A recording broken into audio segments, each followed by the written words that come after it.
Summer slam 2024-এর শেষে যখন কিনা ট্রিপল এইচ বলেছিল তোমরা হয়তো বা এখনো কিছু দেখেনি, এটা তো ট্রেলারও না টিজারের মতন একটা পার্ট, শুধু আসল মুভি বা আসল সিনেমা তো এখনও দেখোনি। আরও অনেক বড় জিনিস আসতে যাচ্ছে, মিথ্যা কথা তো বলেনি, সেটা তো আজকের ব্যাড ব্লাড দেখে বুঝে গেলেন।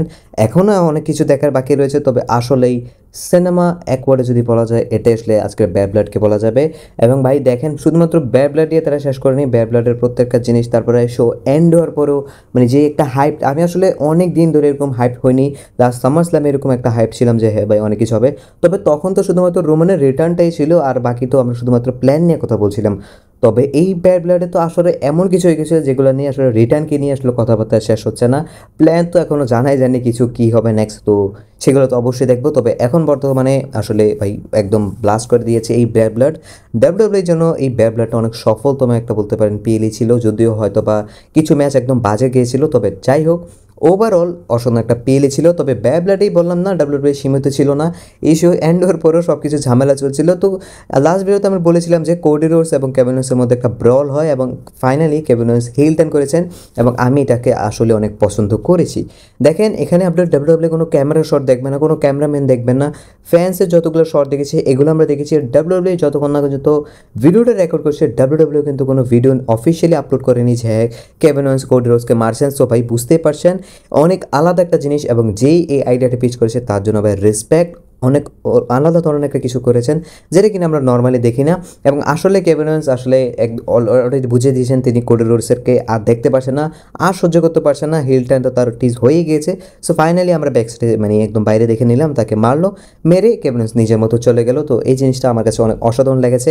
এখন ভাই কোডি রোডসের কিন্তু অনেক বড় একটা খারাপ সময় এসে গিয়েছে, কারণ কোডি রোডসের পিছনে রক আসছে। রক তো আগে বলে দিয়েছে ভাই আমি যখনই আসবো তোমার টাইটেলের পিছনে আসবো, তোমাকে শেষ করব। রোমান বলছে তার টাইটেল দরকার, নিজের টাইটেলটাকে। কেভিন ওয়েন্স আবার হিল টার্ন, কেভিন ওয়েন্সের সাথে ম্যাচ হবে, র্যান্ডি অর্টন এখানে এখানে বসে রয়েছে। তো ভাই কোডি রোডস অবস্থা টাইট হতে যাচ্ছে, এটা নিয়ে কোনো সন্দেহ নেই। এই একটা চ্যাম্পিয়নশিপ টাইটেল জিতার পরে তার জন্য এখন হঠাৎ করে এত সমস্যা উঠেছে, ভাই কোডি রোডস কী করবে সেটা আমি জানি না, নেক্সট ম্যাচ কী হবে সেটাও বলতে পারছি না। নেক্সট মূলত রকের যেই রিটার্নটা ছিল ডাব্লিউডাব্লিউ কিন্তু এটা তাদের ইউটিউব চ্যানেলে আপলোড করেন, এবং এখানে ক্যাপশনটা অনেক ইন্টারেস্টিং ছিল, the Rock makes an earth shattering return and stares down Roman Reigns. So এখানে কিন্তু কোডি রোডসের কোনো নাম নেই, শুধুমাত্র রোমানের নাম রয়েছে। তার মানে কি এটা কোনোভাবে টিজ হচ্ছে যে রক এসেছেন রোমানের জন্য? রক এটাও স্টোরি লাইনে ইউজ হতে পারে, রক এসেছিলেন কোডির জন্য। তবে এসে যখন এই অবস্থা দেখলেন তখন কোডি থেকেও রকের বেশি আসলে জিতটা আসলে রাগটা রোমানের ওপর উঠে যায়। তো এই জন্য নেক্সট ম্যাচ হতে যাচ্ছে রক ভার্সেস রোমান। হলেও হতে পারে তারপরে হয়তো বা কোডির সাথে আসলে দেখা করবেন, হলেও হতে পারে। তবে অনেকে বলছেন না ভাই এখানে কোডির ভিউয়ারশিপকে ক্যাচ করতে পারে, এটা ডাব্লিউডাব্লিউ জানে, সো এই জন্য কোডি রোডসের নাম দেয়নি। আমি অবশ্যই এটা হয়তো বা ইচ্ছে করে কোনো এভাবে কোনো হয়নি স্টোরি লাইনে ইউজ করার মতন। সো দেখা যাক বাকিটা কী হয়। তবে এটা অনেকেই ফ্যানে নোট করছেন, তো অবশ্যই সেটা কিন্তু একটা টিজও ছিল, আবার অনেকটা অবহেলাও ছিল কোডি রোডসের জন্য। সো ড্রু ম্যাকইন্টারকে নিয়ে অনেক বড় একটা আপডেট রয়েছে, এবং এটা শোনার পরে আপনার ড্রু ম্যাকইন্টারের জন্য রেসপেক্ট আরও বেড়ে যাবে, কারণ ড্রু ম্যাকইন্টারের আসলেই সত্যি সত্যি আসলে রক্ত বের হয়েছিল, তিনি আসলে অবস্থা টাইট হয়ে গিয়েছিল, এবং সেই জায়গায় যেই সমস্যাটা হয়েছে বা কেটে গেছে সেখানে কিন্তু 16টা স্টেপার্স লেগেছে, বা বলতে পারেন 16টা সেলাই লেগেছে। সো ভাই অবস্থা কিন্তু টাইট, অ্যান্ড আই থিঙ্ক এটা মাথার কোনো সাইডে হয়েছে, যেরকমটা তখন একটা বক্স হয়তো বা মেরেছিল সিএম পাঙ্ক তার মাথায়, সো সেটা থেকে হয়েছিল। তারপরেও কিন্তু আরও 10-15 মিনিটের মতন বা 20 মিনিটের কাছাকাছি মানে ড্রু ম্যাকইন্টার ম্যাচ কন্টিনিউ করেছে কোনো সমস্যা ছাড়া। সো ভাই রেসপেক্ট দিতে হচ্ছে, যেরকমভাবে তাদের বডিটাতে একদম দাও লাগিয়ে তারা খেলেন শুধুমাত্র এন্টারটেইন করার জন্য, আমাদেরকে অবশ্যই তাদেরও লাভ রয়েছে। তবে যাই হোক সব মিলিয়ে আমাদেরকে এন্টারটেইন করা এটা কিন্তু তাদের মেইন টার্গেট। সো তাই এই রেসলারদের জন্য রেসপেক্ট করতে হবে, এবং যারা বলেন রেসলিং ফেক শেক, তো ভাই তাদেরকে এই বছরে অন্তত আপনারা 10-12টা উদাহরণ দিয়ে দিতে পারবেন, যদি রেসলিং ফেক হয় তাহলে এটা কি এরকমভাবে দেখাতে পারবেন। আমার মনে রিপ্লাই না দেওয়াটাই ভালো, বাট ড্রু ম্যাকইন্টারের জন্য রেসপেক্ট লইলেও আশা করি তিনি নেক্সট খুব ভালোভাবে ওয়ার্ল্ড টাইটেল পিকচারে যাবেন এই ফিউটার পর। এবং রক কিন্তু যখন কিনা রিটার্ন করেন তার সাথে সাথে মানে রিটার্নের ঠিক 1-2 সেকেন্ডের আগেই ইনস্টাগ্রামে লাইভ এসে যান, এবং তিনি যখন মানে একদম লাইভে ছিলেন তিনি অনেক কথা বলেছেন, ফাইনাল বস এই সেই, মানে তিনি কথা বলেছেন 4-5 মিনিট, তবে আপনার মাঝে কথা ফ্লোটে হচ্ছে বা final boss is here, final boss এই সেই মানে মানে একদম মানে নিজের মতনই। ভাই রক তো রকই, রক অন্য লেভেলের। রক অন্য কেউ এইসব কথা বললে ভাই মানুষ ডিসগাস্টিং বলতো, ট্র্যাশ বলছো ভাই, রকের সবাই এনজয় করে। রকের এই প্রোমোর জন্য মানুষ অপেক্ষা করছিল এত মাস ধরে, এবং ফাইনালি রক আসার সাথে সাথেই তার সোশ্যাল মিডিয়া সেই আইকনিক প্রোমোগুলো ব্যাক এসে গিয়েছে। সো সেখানে অনেক বড় পয়েন্টার ছিল এই 6 মাস ধরে এইসব ফালতু জিনিস হয়েছে, এখন দেখবে কি হয়। রক এমন একটা জিনিস দেখো এসেছে এবং ফ্যান্সকে এরকম ইয়ে হচ্ছে, এরকম এসব কথা বলেন। সো এবং অবশ্যই এক ডাস্টির যে ছবিটা ছিল, প্রোডাকশন কোয়ালিটির যেই মানে গাড়ি ছিল, সেখানে বলছেন ভাই I respect you, you are my idol, on the idol, but I hate your son, Cody রোসের কথাই বলেছেন। সো এইসব কথা বলে তিনি সুন্দর মতন অ্যালকোহলটা খেয়ে মানে পান করে এখান থেকে চলে যান।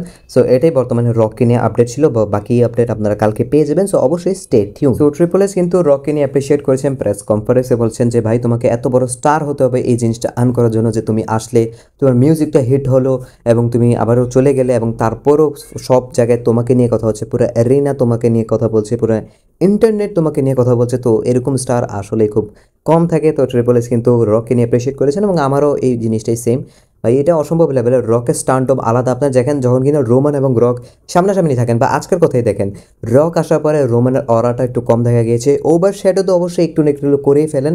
এবং যখন কিনা রেসেলমেনিয়া টাইমে রক রোমান একসাথে আসতো, আমি আসলে রোমানকে বেশি দেখতাম না, কারণ একটু ছোট লাগতো, মানে সাইড ক্যারেক্টার রাখতো রোমান। সো বুঝতেই পারছেন রকের লেভেলটা আলাদা। এটা নিয়ে যদি কেউ ডাউট করে, তার মানে সে রেসলিংকে নিয়ে একটু হলেও কম জানে, তো এটাকেও বুঝতে হচ্ছে। এবং রোমান এবং জিমের রিউনিয়ন হয়ে গিয়েছে, এবং রিউনিয়নটা তো আসলে অসাধারণ ছিল, গুজবাম্পস টাইপ মোমেন্ট ছিল। রোমান বিশ্বাসই করতে পারছিলেন না যে জিমি আবারও তার সাথে আসবে, এবং এবার কিন্তু ক্যারেক্টারটা একটু আলাদা হবে। এবং আমি আশা করি জিউসুকে আপাতত জন্য ওয়ার গেমসের আগ পর্যন্ত বাইরে রাখা হবে, কারণ আই থিঙ্ক জিমোসু যদি রোমানের সাথে ট্যাগ টিম হিসেবে কিছুদিন থাকেন, যদি জিমোসু সিঙ্গেল রানের জন্য কিছু একটা ভালো হয়, সেটাই আমি চাই। যেহেতু জেউস অলরেডি নিজেকে অনেক উপরের লেভেলে নিয়ে গেছে জিমি থেকে, তো সেই জিনিসটা আই থিঙ্ক করা উচিত। এবং ভাই রোমান কিন্তু একদম জ্যাক আপ রাখছিলেন, যেরকমটা আমি রিভিউ ভিডিওতে বলেছিলাম। এই শেপটা আসলে অসাধারণ ছিল, এবং আশা করি এরকম শেপটা তিনি বজায় রাখবেন। এবং ভাই রোমান রেইন্স যে এখন বর্তমানে কতটা হার্ড ওয়ার্ক করছেন লিউকেমিয়ার সাথে ফাইট করে, তো ভাই একটু রেসপেক্ট রোমানের জন্য রেখে দেন। সো আজকের নেক্সট এবং ফাইনাল নিউজ হচ্ছে নেক্সট কি। সবারই প্রশ্ন একটাই ভাই, এখন সব কিছু তো হয়ে গেল, এখন এটা নিয়ে কথা হচ্ছে, তবে পরে কি হবে, মানে রক তারপরে কি করবে, রোমান কি হবে, কোডির কি হবে। কোডিরটাকে নিয়ে প্রশ্ন কম, তবে রক এবং রোমানের কি হবে। সো রেসেল বোর্ডসের একটা ক্রিপ্টিক পোস্ট দেখতে পারেন, 1 2 3 তারপর .41। রকও কিন্তু 1 2 3 করে একদম ঠুস করে চলে গিয়েছিল। সো একটা জিনিস বোঝা যাচ্ছে, ট্রিপল থ্রিতে একটা কিছু হতে যাচ্ছে, ট্রিপল থ্রি ম্যাচের হয়তো বা ডাব্লিউডাব্লিউ প্ল্যান রয়েছে। এবং যেহেতু রেসেল বোর্ডস অনেক ট্রাস্টেড সোর্স, রেসেলমিনিয়া 41-এর কথা তিনি বলছেন। সো এখন হয়তো বা ডাব্লিউডাব্লিউ মানে প্ল্যানটা হয়তো বা 1 2 3 বলে, মানে triple three match, Cody Rhodes versus Rock versus Roman Reigns WrestleMania 41-এর জন্য প্ল্যান করছে। আমি অবশ্যই পার্সোনালি একদম ডিসঅ্যাপয়েন্টেড এই ম্যাচটা নিয়ে। আমি চাই না কখনো এই ম্যাচটাও, কারণ এই ম্যাচটা হলে আপনার দুইটা মেগা ম্যাচ আসলে নষ্ট হয়ে যাবে। Rock versus Cody mega match, rock versus Roman historical match, দুইটাই ভিজতে যাবে। কারণ আপনারা যখন দেখবেন তারা তিনজন এভাবে ফাইট করছেন, তার মানে সিঙ্গেলও কোনো না কোনোভাবে ফাইট করে নেবেন, তাহলে আর তাদের সিঙ্গেল ম্যাচ দিয়ে কী বা হবে। তো সেক্ষেত্রে ডাব্লিউডাব্লিউ আশা করি এটা ফাম্বল করবে না। যদি কিনা রক ভার্সেস কোডিতে, এটাও আমি অনেক সন্তুষ্ট, এবং আমি মনে করি এটা অনেক জেনারেশনাল ফিউড হতে পারে, কারণ অলরেডি রক ভার্সেস কোডি না হওয়ার পরও যেরকম ফিউড তার দিয়ে গিয়েছেন, শুধু ভাবেন যদি কিনা এটা সিঙ্গেল একটা ফিউড হয়, তাহলে কী করতে পারবে, কী ডেলিভার করতে পারে রোড টু রেসেলমিনিয়াতে। সো আমি তো এক্সাইটেড, আমি তো দেখতে যাবো রক ভার্সেস রোমান হোক, আমার কোনো যায় আসে না।